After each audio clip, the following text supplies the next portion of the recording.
Hello dear students, how are you? I hope that you are all well and in good health. Welcome to our 7th lecture for today, which is going to be about images and the use of imagery in poetry. Actually, we are still dealing with language as a powerful tool of expression in poetry. And one major skill that poets should possess is their ability to turn the abstract into something which is concrete and to be able to portray things to us in a way that makes us believe what they say and even not only believe but even see what they tell us exactly as if we are looking through a window.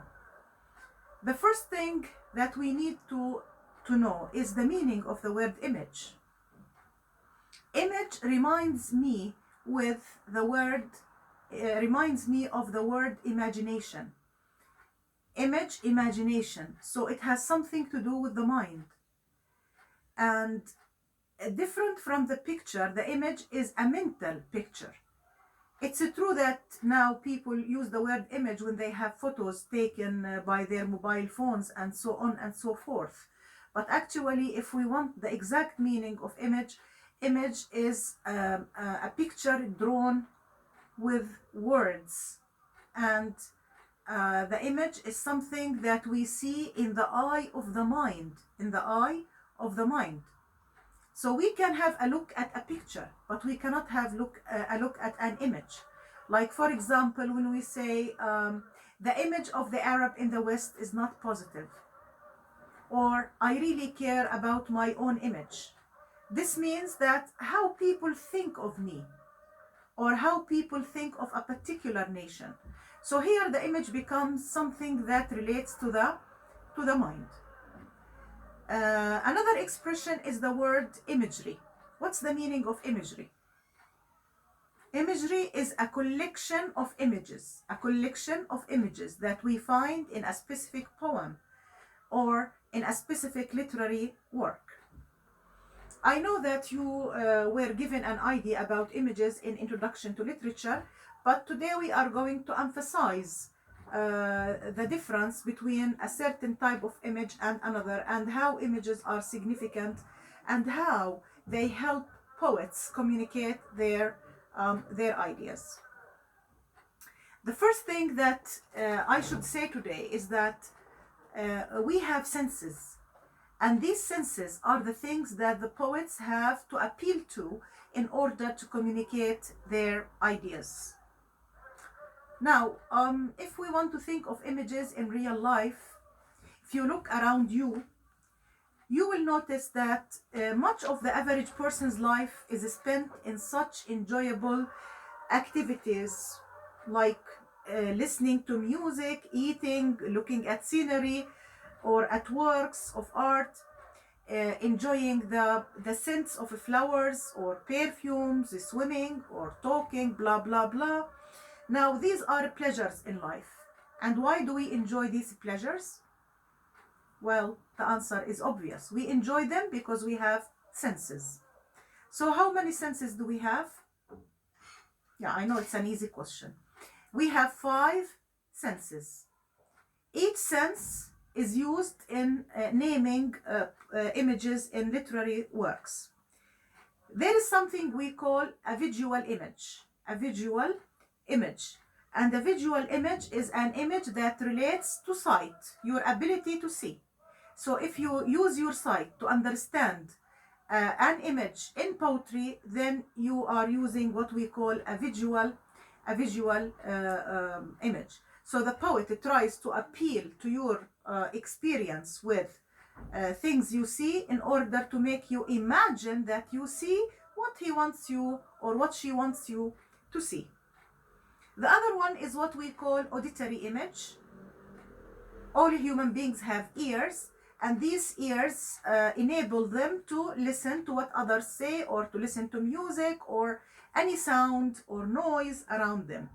If the poet is appealing to our ability to hear things, then this is what we call oral or auditory images. The third type is related to our ability to taste. The poet might depend on our knowledge of tastes in order to communicate an idea in his poem. This is what we call a gustatory image. A gustatory image. An image that relates to our ability to taste food and to distinguish one taste from another. Number 4, we have olfactory images. Olfactory images which relate to our noses or our ability to smell things. Finally, we have an image that relates to our ability to touch something. And this is what we call tactile image.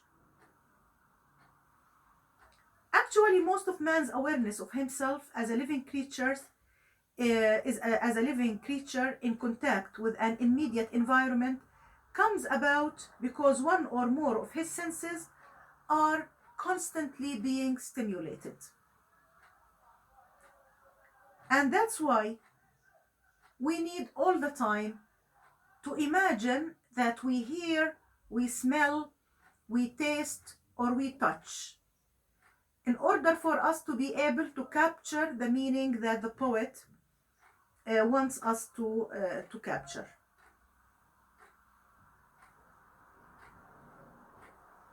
These are the 5 types of images which are basic and important. However, there are some sources, I mean literary sources, which add 2 types of images to the previous 5.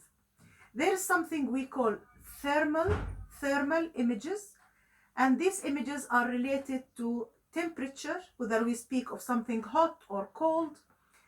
And there is finally what we call a kinesthetic image. And the kinesthetic image relates to movement. It relates to movement. So kinesthetic images relate to movements. I think this is just a question of theoretical explanation of the meaning of images. But I think theory is needed, but it should be combined with practice. And that's why I have collected a number of examples that we are going to deal with and analyze. The first example is taken from Sir Patrick Spens, a famous a famous ballad. This is page 73. The king sits in Dumfling town, drinking the blood-red wine. The king sits in Dumfling town, drinking the blood-red wine. Now, what's the significance of the visual images that we have here? I think these 2 lines are excellent examples of what we might call sensory appeals, the appeal to the senses. In Sir Patrick Spens, we know that the king sent Sir Patrick Spens to take a princess to her husband, and this journey was to be done during a very dangerous time of the year. So when the king gave his orders, he was at ease. He was sitting in his royal court. And what was he doing? He was drinking the blood-red wine. Notice the use of the epithet, the descriptive phrase here, blood red. The importance of the color as well. So the image here is clearly a visual image. A king is sitting in his royal courts at ease, and he is drinking wine which is as red as blood.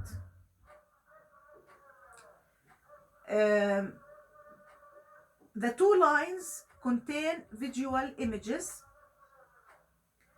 and the poet was able to make us see the wine more specifically and more vividly through the epithet blood red.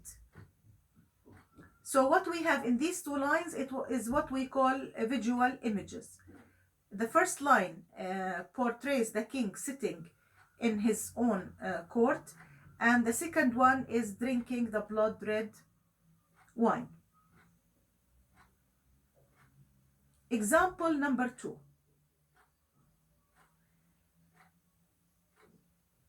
Amid this hot green glowing gloom, a word falls with a rainy drops boom. Notice the use of hot, green, glowing, and gloom in the first line of page 73. Notice the functional use of alliteration: green, glowing, gloom. Now, if we say hot, hot relates to temperature. So what kind of image do we have? Yes, we have a thermal image. Green, which invites the reader to imagine that he sees the color green. So it is a visual image. Also, glowing gloom is another type of visual image. What about a word falls with a rain drops boom? Falling is related to movement, so it's a kinesthetic image, and boom is an auditory image. So in two lines, the poet was able to communicate his meaning by using visual, auditory, and kinesthetic images. If we move on to page 74, we notice that we have three stanzas taken from a famous poem by William Butler Yeats, The Lake of Innisfree. We notice that the poet actually was able to draw beautiful images, as if we are looking at a famous painting painted with colors. Let us read these three stanzas and then move to analysis. I will arise and go now, and go to Innisfree, and a small cabin built there, of clay and wattles made. 9 bean rows will I have there, a hive for the honey bee, and live alone in the bee-loud glade. And I shall have some peace there, for peace comes dropping slow, a dropping from the vales of the morning to where the cricket sings. Their midnights all a glimmer, and noon a purple glow, and evening full of the linnet's wings. I will arise and go now, for always night and day I hear lake water lapping with low sounds by the shore, while I stand on the roadway or on the pavement's grey. I hear it in the deep heart's core. Now, this poem relates to a theme that we always discussed in class. It's the theme of nostalgia or homesickness. It seems that the poet is homesick, and he yearns to go to the Lake of Innisfree and to have a big important thing in life, which is peace of mind. Now, this peace is represented in the poem by the Lake of Innisfree. It is seen as an island of light amid darkness, or a place where everyone will be happy. The poet starts effectively by using images related to movement, kinesthetic image. Every now and then the poet says, I will rise and go now. I will rise and go now. So this kind of thing relates to movement. It's a kinesthetic image. And how is he supposed to live there? What are the things that he's supposed to do in order to be able to live? He will try to settle down by having a very simple type of life, which might be described as rustic or rural.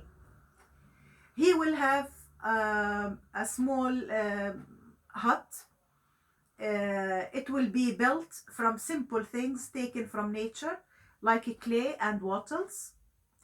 And in order for him to live and to feed himself, he is going to plant 9 bean rows, and he will keep a hive for the honeybee. And he will live alone in the bee-loud glade. He will have bees which are kept in nature. So line 1 is visual images. Line 2 is also visual, building a hut and using clay and wattles. Number 3 is also visual. But when we move to number 4 of stanza 1, we see the use of auditory images. Because bees usually buzz.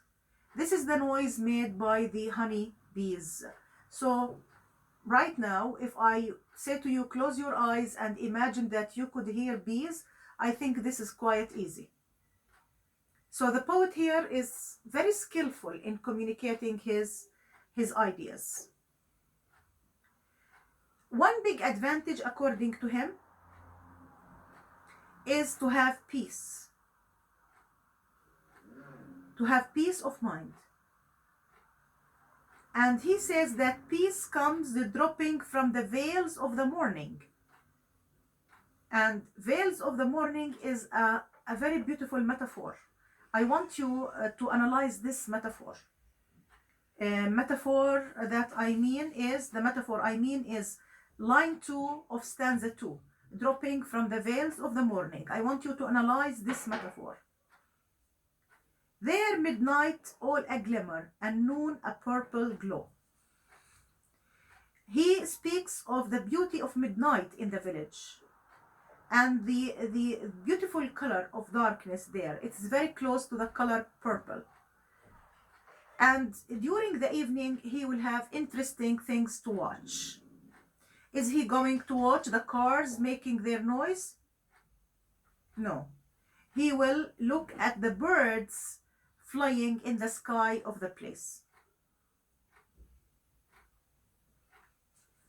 Then he says, I will arise and go now. So yes, as you said, it's going to be a refrain here. I will arise and go now becomes a refrain because it is repeated in the poem. For always night and day. For here relates to reason. Why does he want to go? I hear lack water lapping with low sounds by the shore. Notice how much nostalgia he suffers from. So as you can see throughout this poem, we get aware of the poet's yearning to return to the lake of Insifree. And you know, nostalgia is related to having special yearning to certain sights and sounds which are made real to the readers in the poem. He could imagine that he hears the lapping waters of the lake of Insifree, and you can imagine the sounds made by the lake as if you were walking on the shore.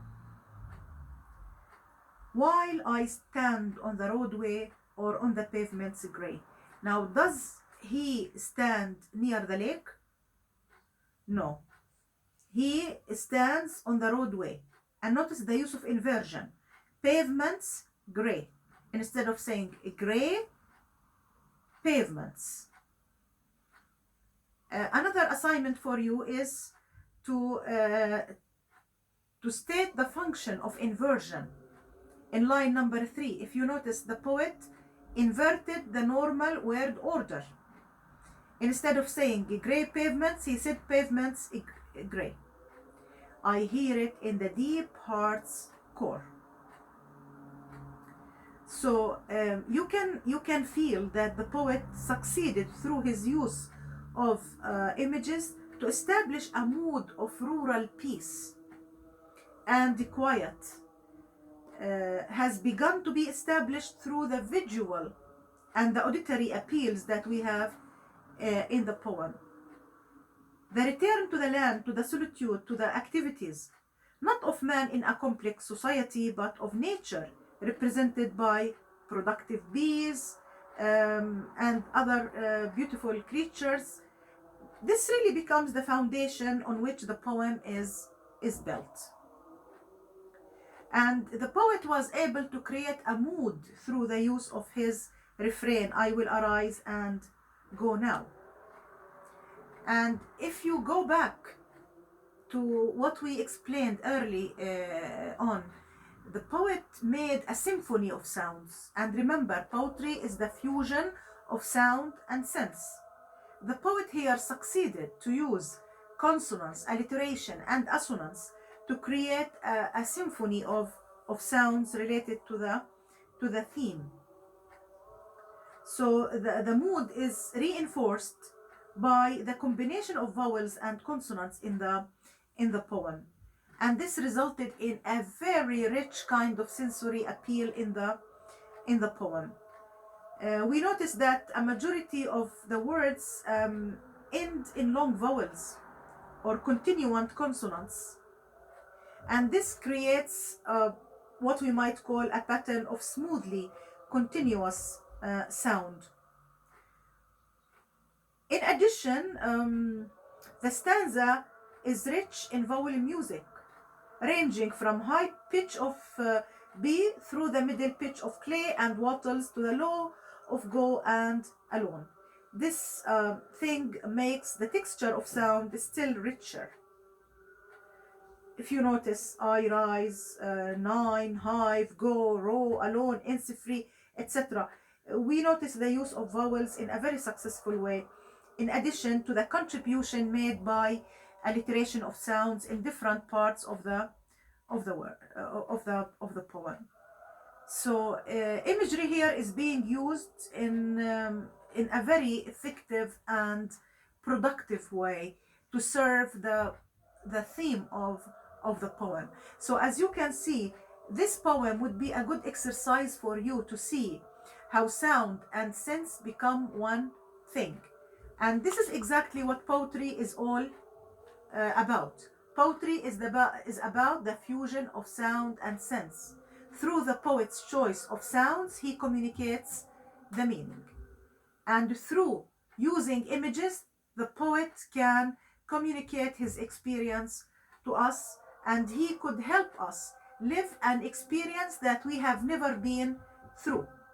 Probably we will never visit the lake of Innisfree, but right now I can imagine myself sitting somewhere similar to Innisfree or Innisfree itself, and I could imagine that I hear the buzzing of the bees and the lapping waters of the lake.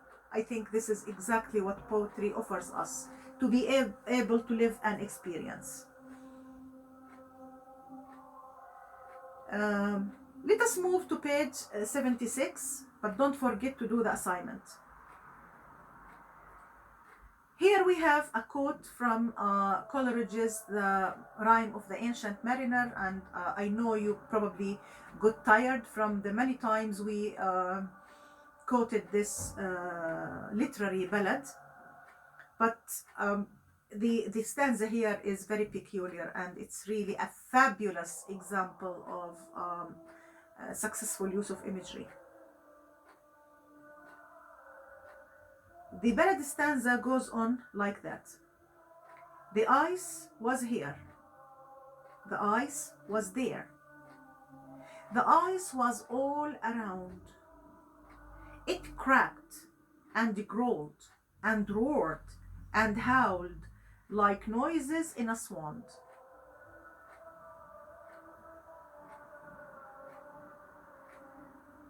The ice. Here we have to be in the atmosphere of the rhyme of the Ancient Mariner to be able to understand, because most readers of the poem have never been ice-bound in a ship and heard the noise of ice beginning to move and break up with the coming of spring. But Coleridge enables us to have the experience, and this is what poetry is all about. We live an experience because it has been successfully depicted to us.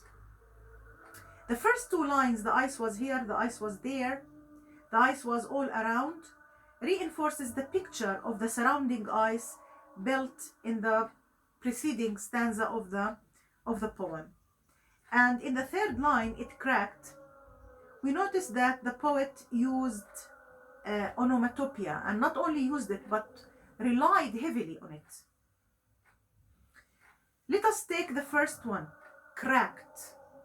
You know, onomatopoeia means that the sound suggests the meaning or the making of words to imitate natural sounds.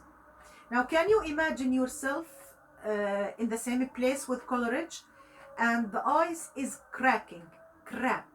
The word crack itself suggests the sound, the noisy sound of cracking made as a boat with an angel, with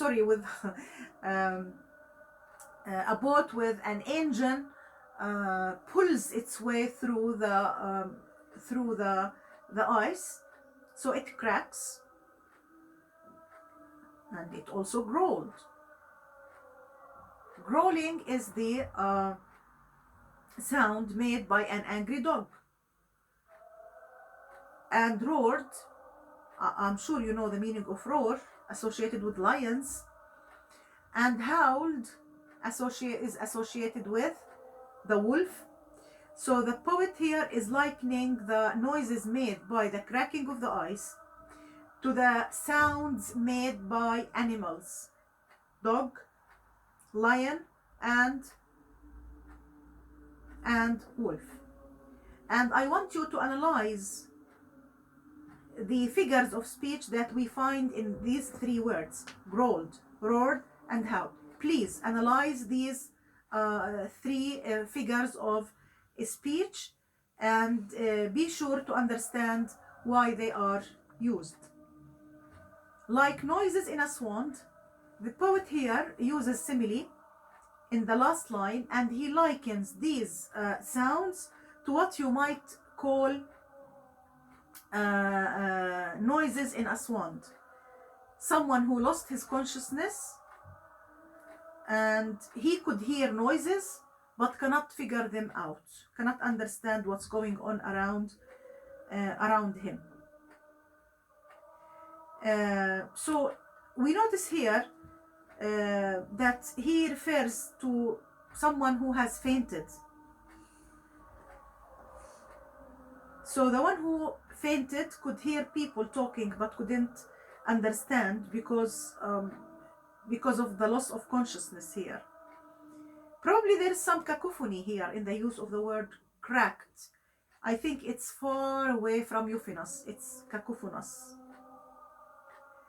As you can see here, this quote, along with the other quotes that we have just discussed, they prove that imagery is far from being an ornament in poetry. Actually, it's not a mere decoration. It is an organic part of a poem as a whole. So actually, through imagery, the poets try to communicate the total meaning and impact of a poem. And this is how we grasp the meaning, through analysis of what? Of images. So it's a good idea to think of this poem and to think of the Lake of Innisfree and the other examples that we have studied.